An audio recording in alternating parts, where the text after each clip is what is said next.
How difficult was that for you then? If he's your teammate, you've been through so much together, you're then at sort of boardroom level. How difficult was it to sort of relieve Frank of his duties, and what was your role in that? Well, you know, when we were deciding who will be the manager after Sarri left, you know, I was the one who pushed so hard for Frank to become the manager, because I really believe it could work. And one thing, the reason why it is that, you know, when you have foreign managers, sometimes, you know, they bring their own group of people, and then it depends how well they work with the people already in the club. You know, how well you cope. And you know, the easiest thing, you have an English club, you have English manager who knows the club, was the as I said, the legend of the club. That I thought that, you know, and he did well at Derby with his intelligence, and as well family, you know, from coaching, football family. Like I thought like it was my favorite choice, and of course, you know, I was hoping that everything's gonna go the best possible way, because you know, it was kind of my responsibility as well if nothing worked. So, you know, we would have liked to have him for longer, but in the end of the day, you have the board, and you have the big boss who when he wants to make decisions, you have to respect it. As a player, the manager changed a lot at Chelsea, and I just want to go back to you sort of when you were part of the board, and obviously you mentioned Frank. How involved were you, or what is the thinking behind a certain manager coming in? So Thomas Tuchel comes in, you said about you being a big part of Frank coming in, but you know, he's a Chelsea legend. How much work behind the scenes goes into bringing the next coach in, and what type of qualities were you looking for?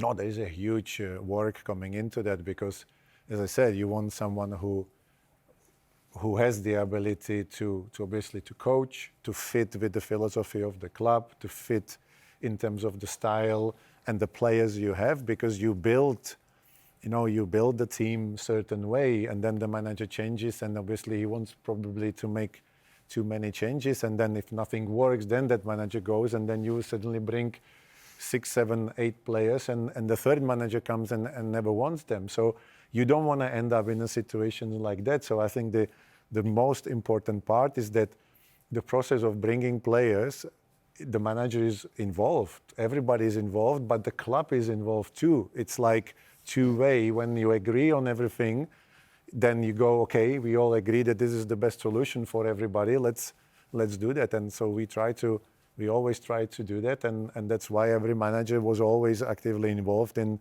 what player comes in and how we're gonna use him and why we wanna use him, and then the club try to support that idea if we all agree on that, and that's, I think, it's the way to sort of avoid the situation where manager brings 5 players, leaves in 3 months, and then the next one brings 5 players, and then what do you do? You had a lot of tough things to do, really, in this executive role, Petr. I mean, one of them was doing a 10-minute interview with me, I think, to sort of face up when the sort of Abramovich saga really exploded. But the other one was when European Super League suddenly landed on our agenda. And really, it was the Chelsea game. It was the night at Stamford Bridge when the crowds were demonstrating outside. And there you were. You came out of the club, we remember, to ask them, I suppose, to get out of the way to get the game on. But you'll remember exactly what you said, but you were saying, we are trying to sort this out. Was that you being sent out to front up to the fans, or was that you saying, I've got to get out there and talk to them?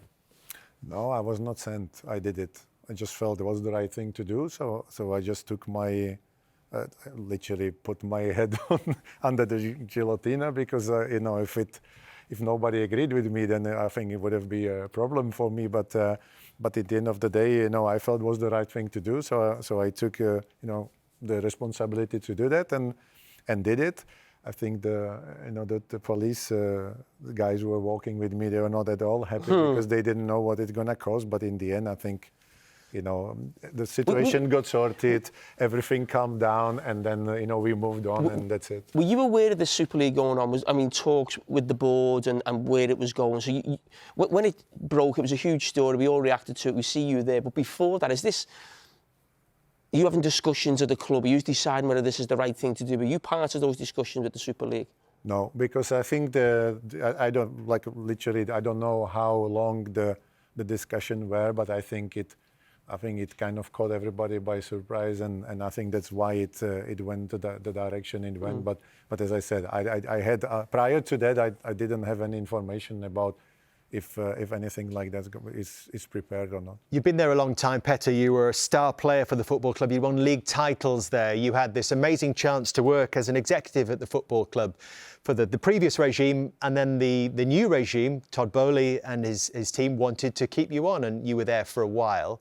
Why would you walk away from that? Do you have regrets about leaving Chelsea behind?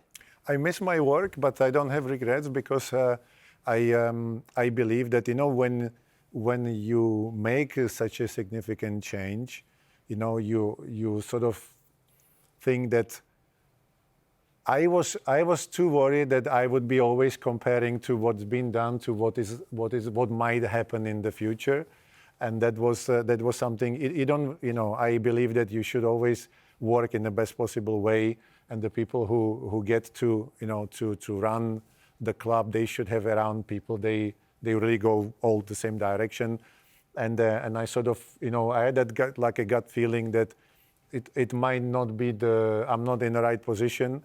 So I just thought that was the best for everybody, and then I left. And of course there is a lot of discussion about that. You know, I was told to leave. No, actually it was the opposite way. I resigned on my own terms.